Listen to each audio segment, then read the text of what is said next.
Kelly's Reading Corner, Kelly's Reading Corner. Because what else would I be doing with two kids during a pandemic but reading picture books? So join us.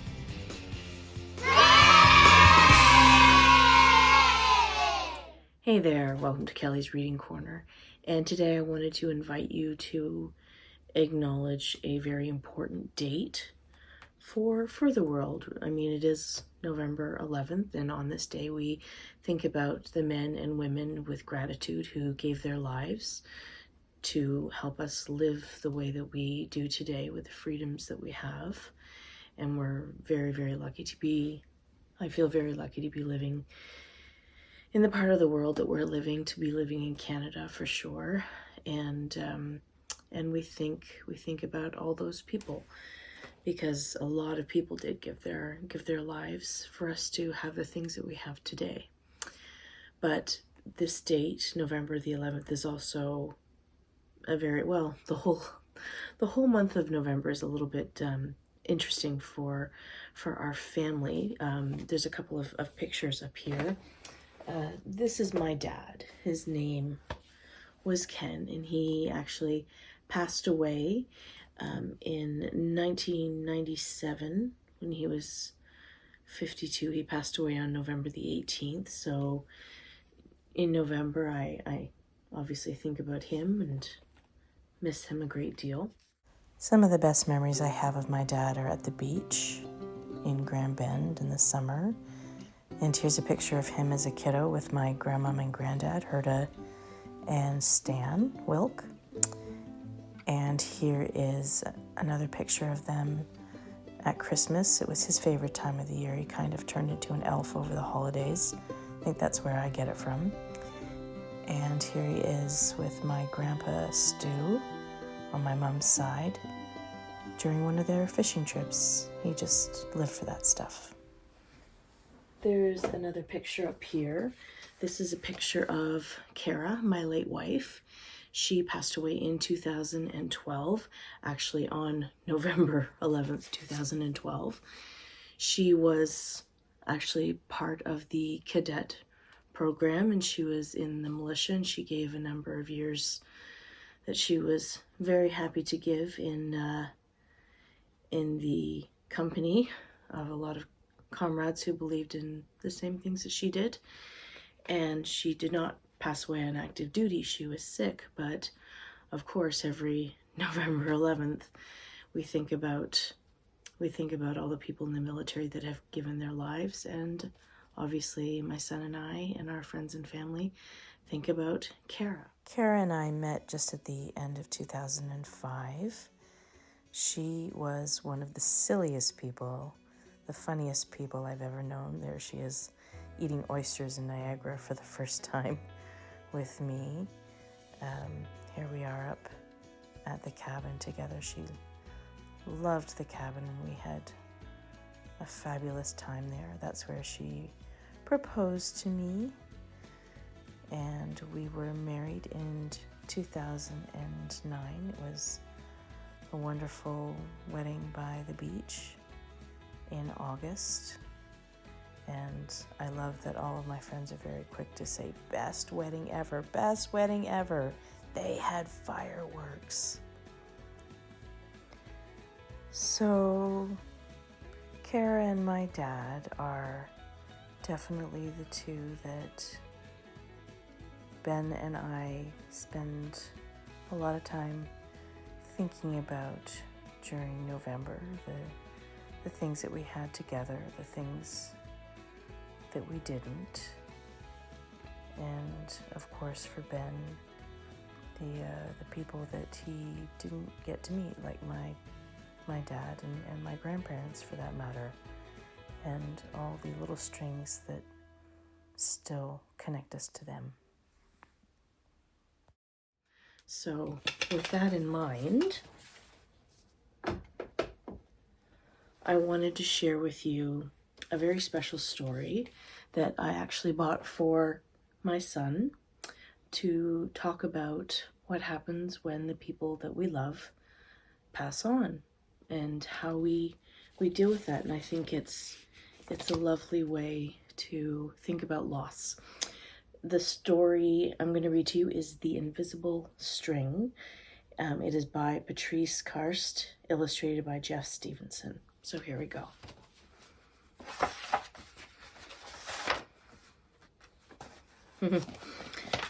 I like the inscription. This is to the children of the world and the magic of their strings. Definitely. And children of any age. Liz and Jeremy, the twins, were asleep one calm and quiet night. Suddenly, it began to rain very hard. Thunder rumbled until it got so loud it woke them up. "Mommy, Mommy!" they cried out as they ran to her. "Don't worry, you two. It's just the storm making all that noise. Go back to bed." "We want to stay close to you," said Jeremy. "We're scared." Mom said, "You know we're always together, no matter what." "But how can we be together when you're out there and we're in bed?" said Lisa. Mom held something right in front of them and said, "That's how." Rubbing their sleepy eyes, the twins came closer to see what Mom was holding. "I was about your age when my mummy first told me about the invisible string." "I don't see a string," said Jeremy. "You don't need to see the invisible string. People who love each other are always connected by a very special string made of love." It's true. "But if you can't see it, how do you know it's there?" said Lisa. "Even if you can't see it with your eyes, you feel it with your heart. You know that you are always connected to everyone you love. And if you have ever loved somebody, I'm sure that you know the feeling of loving someone." Yeah. "When you're at school and you miss me, your love travels all the way along the string until I feel it tug on my heart. And when you tug right back, we feel it in our hearts," said Jeremy.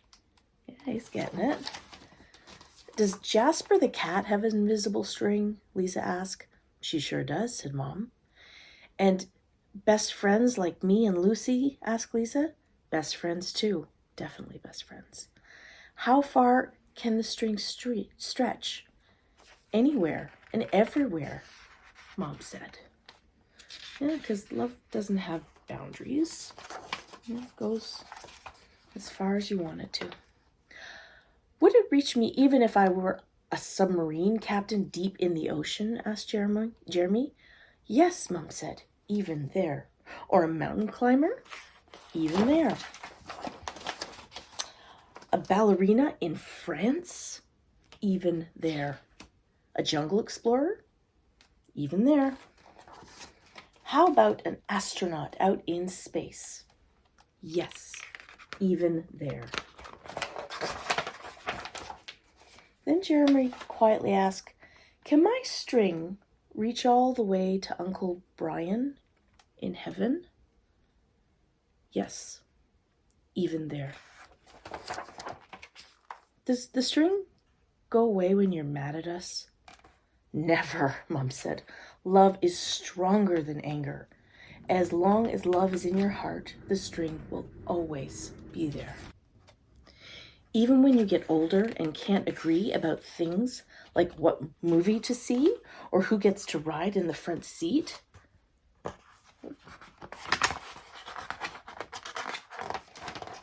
"Or what time to go to bed?" "Oh, that's right. You two should be in bed." And with that, they all laughed as Mom chased the twins back into their beds. Within a few minutes, they were asleep, even though the storm was still making the same loud noises outside. As they slept, they started dreaming of all the invisible strings they had, and all the strings their friends have, and their friends have, and their friends have, until everyone in the world was connected by invisible strings. No one is ever alone.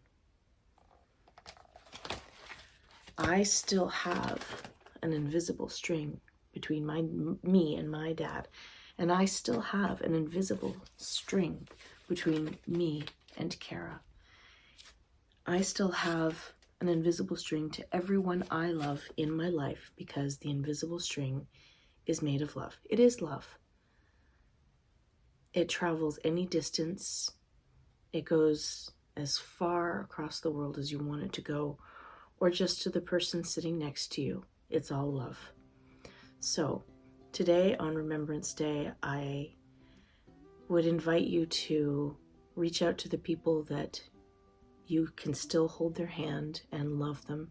Tell them that you love them, and think about the people that are not here and tell them that you love them too. Because when you tug on that string, they're going to feel it. And when they tug on that string, I think you'll be able to feel it when they tug back. So take care, everybody. Happy Remembrance Day. And I'll see you next time on Kelly's Reading Corner. Thanks. Bye. Thanks for joining us today. I hope you enjoyed the story. And if you hit that little subscribe button down there, you won't miss the next time I go live. And we will see you next time on Kelly's Reading Corner. I'm Kelly Wilk, and this has been a Ginger Cat production.